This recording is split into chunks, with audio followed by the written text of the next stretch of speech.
Y aquí estamos otra vez, listos para el próximo conflicto de hoy, que vamos a recibir con esta frase anónima que dice: las carencias afectivas como padres dejarán un vacío de amor en los hijos. Sí, es verdad. Hace tanta falta demostrar el afecto, porque cuando no se demuestra, sí, deja consecuencias muy raras y muy extrañas y muy vacías. Que pasen los litigantes, por favor. Yo solo he enfrentado las tragedias de mi vida y no voy a permitir que me quiten lo que yo más amo. Mi hermanito se merece una mejor vida a mi lado. Buenas tardes y bienvenidos. Buenas tardes.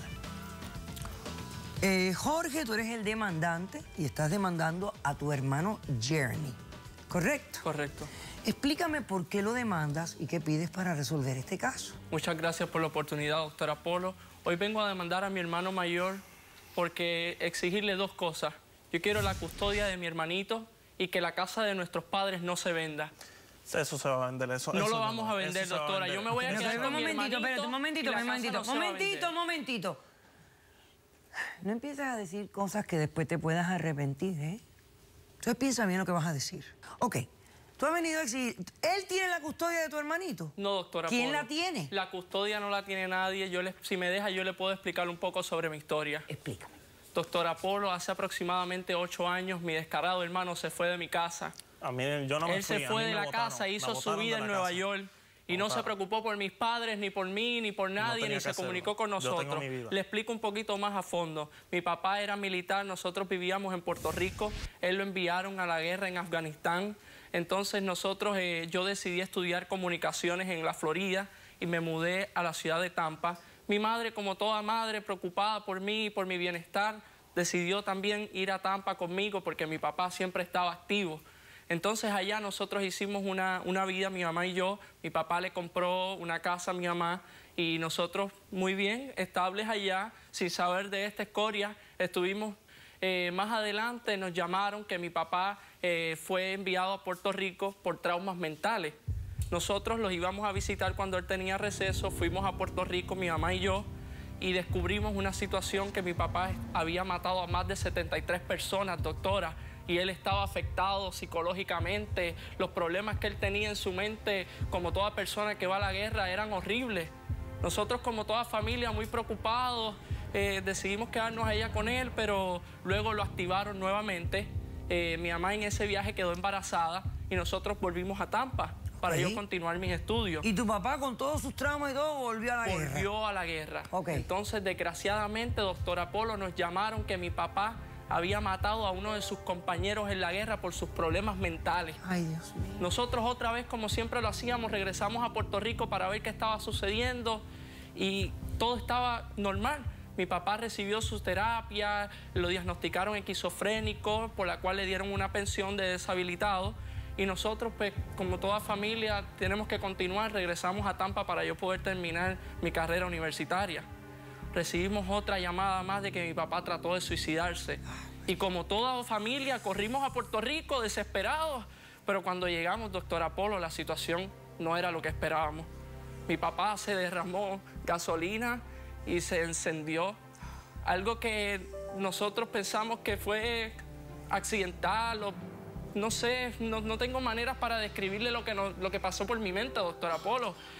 Desgraciadamente, yo iba a verlo con mi hermanito de 2 años, mi mamá. Nunca apareció, lo llamamos, nos contactamos con él. Entonces, yo viendo como su piel estaba, doctora Polo, usted no se imagina cómo yo tuve que verlo vendado, su piel estaba siempre... Mira, yo tengo aquí un informe de ese problema que pasó, si usted me permite. Es un reporte de la prensa del suceso que pasó con él, doctora. Gracias. Y fue algo desgarrador para mi mamá, para mí. Investigan intentos de suicidio de veterano que se incendió en su hogar. El pobre. Y doctora Polo, sus quemaduras eran en 100% de su cuerpo. Sí. Y nosotros sufrimos tanto porque a los 7 días nos dijeron que todos sus órganos dejaron de funcionar y que mi papá falleció. Nosotros enfrentando esta situación como lo enfrentan todos los familiares que pierden algún ser querido. Este descarado llegó al segundo día de la funeraria y simplemente vino a ver qué estaba sucediendo y se devolvió a Nueva York como si nada estaba pasando. Con el pasar del tiempo nosotros regresamos a Tampa.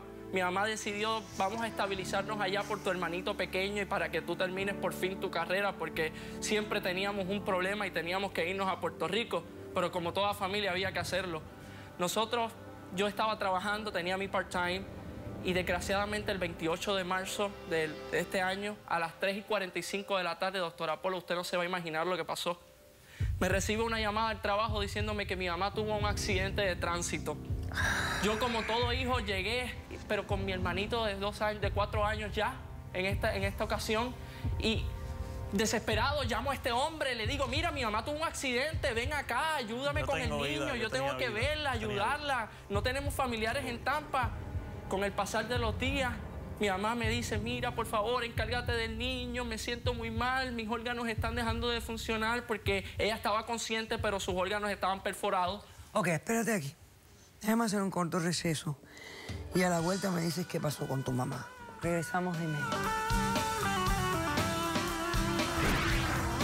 Quiero descubrir las intenciones de él. Este chamo no quiere a su hermano. Eso lo él sabemos. No quiere a su hermano. No, él persigue netamente el interés económico. Caso cerrado. Si tú estás triste y acongojado, ven derechito a caso cerrado.